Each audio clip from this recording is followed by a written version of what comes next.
Nah, di kitab ini sebetulnya sudah diringkaskan sejarah dan akhlak-akhlak Nabi Muhammad SAW yang kalau umat Islam belajar sudah cukup sebetulnya, sudah cukup. Dan terkhusus buat warga NU, ini warga NU kalau mau belajar ini cukup nanti, cukup bisa memahami baginda Muhammad Sallallahu Alaihi Wasallam. Nah, saya ambilkan beberapa contoh yang akan menjadi bahasan malam hari ini, biar barokah, ya biar barokah.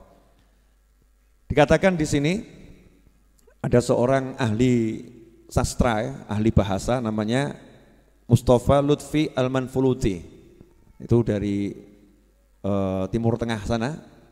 Beliau mengatakan, la hajata bina ila tarikhi hayati falasifah al-Yunan.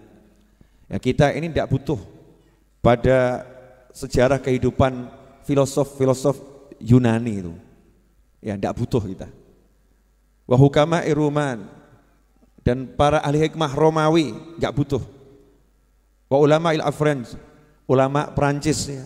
Maksudnya pakar-pakar keilmuan Perancis, kita juga tidak butuh. Kenapa? Faladaina fi tarikhina hayatun syarifah mamlu'atun bil jiddi wal amal was sabri wal thabat wal hubbi wal rahmah wal hikmah was siyasah wal syarafil haqiqi wal insaniyatil kamilah wa hiya hayatu nabina Muhammadin sallallahu alaihi wasallam wa kafa biha uswah hasanah liman kana yarjullaha wal yawmal akhir. Satu ini akan kita bahas, mudah-mudahan waktunya cukup ya, insyaallah barokah.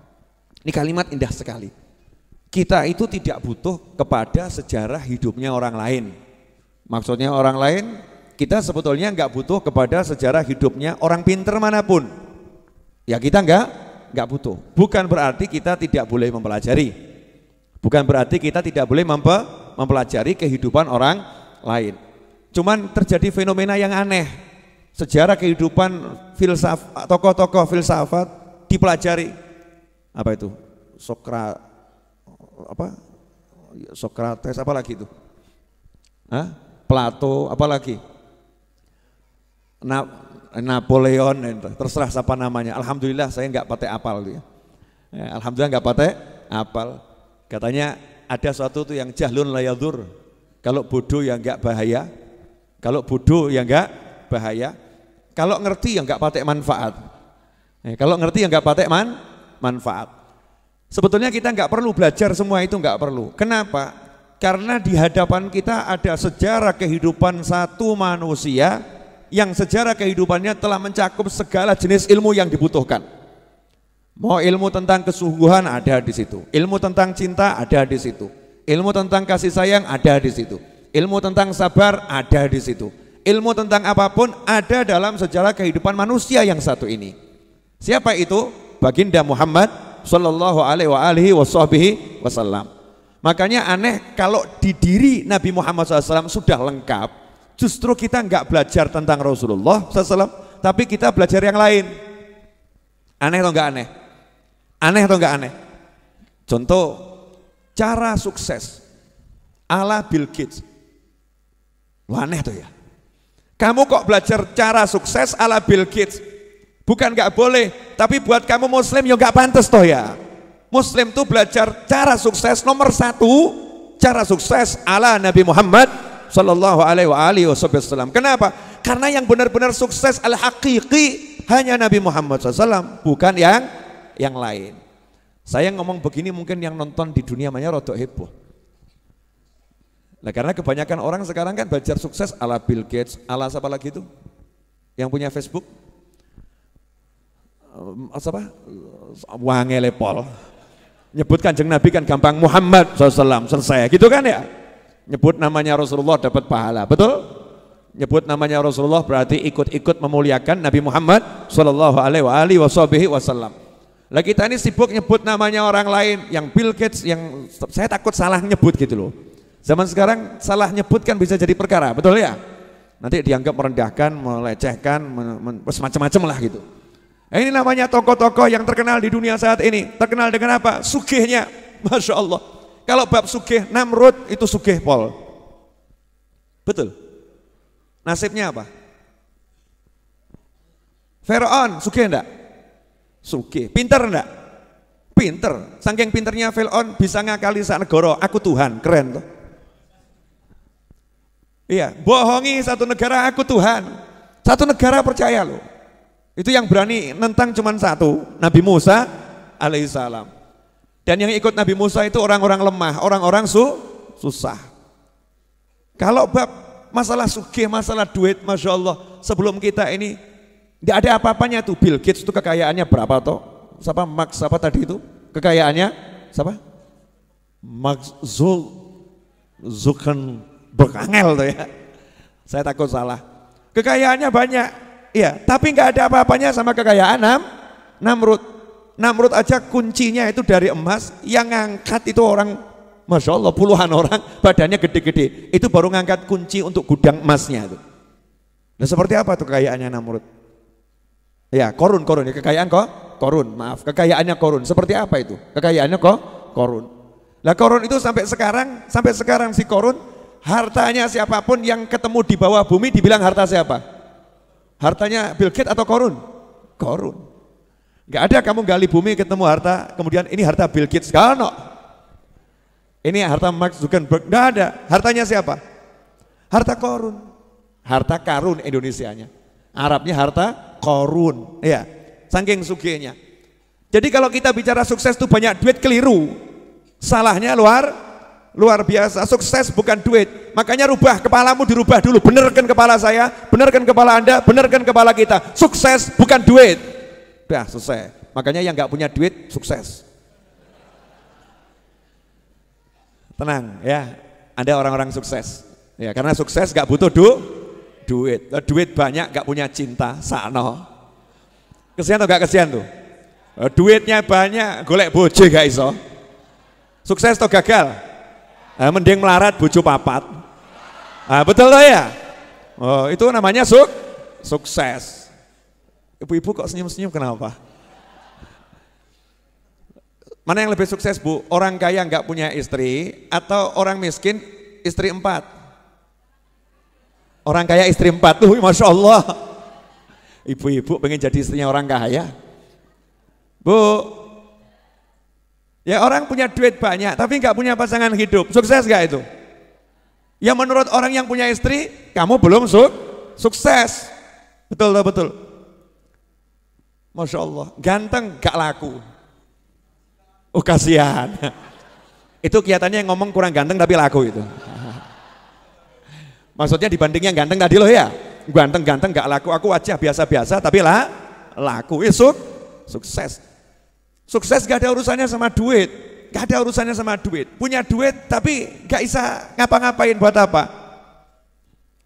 Rugi toh ya, ruginya luar biasa. Makanya kamu harus merubah, saya harus merubah, kita harus merubah. Maaf kalau saya pakai kata, makanya kamu biar kelihatan dekat gitu ya. Makanya kamu biar kelihatan dekat. Bukan maksudnya saya menggurui, bukan. Ya, kita harus merubah kata sukses. Jangan mengambil orang lain selain Nabi Muhammad SAW sebagai tolak ukur. Jadi kalau kamu mau ngukur sukses, tolak ukurnya Nabi Muhammad SAW. Sugih, pinter, bojo 100. Tapi nggak punya syahadat, nggak sukses. Paham? Pinter tapi nggak kenal Allah, sukses atau nggak sukses? Gagal paham. Pinter saja kok kenal Allah nggak bisa. Ya mending kita toh bodoh kenal Allah. Tuhanmu siapa? Allah, padahal bodoh. Nggak lulus SD, sukses itu. Lulus SD, lulus S3. Tuhanmu siapa? Nggak ada Tuhan itu. Gagal itu. Gagal total ya. Itu gagal total. Maka tolak ukur kita harus dibenarkan dulu. Tolak ukur dalam kehidupan ini adalah Nabi Muhammad Sallallahu Alaihi Wasallam. Itu namanya uswatun hasanah. Tolak ukur yang bisa dicontoh. Makanya semakin sesuai cara Nabi, semakin sukses. Semakin tidak sesuai, semakin tidak sukses. Nah kalau kamu udah begitu, nanti kamu bisa bahagia. Saya bisa bahagia, kita bisa bahagia. Nah sekarang tidak, bahagia kita ini tolak ukur kebahagiaannya salah. Boleh saya kasih gambaran yang lebih jelas, boleh? Boleh. Tapi enggak enak loh ini. Enggak apa-apa ya? Enggak apa-apa. Mana yang lebih sukses? Orang naik mobil harga 4 miliar atau orang jalan kaki di pinggir sawah?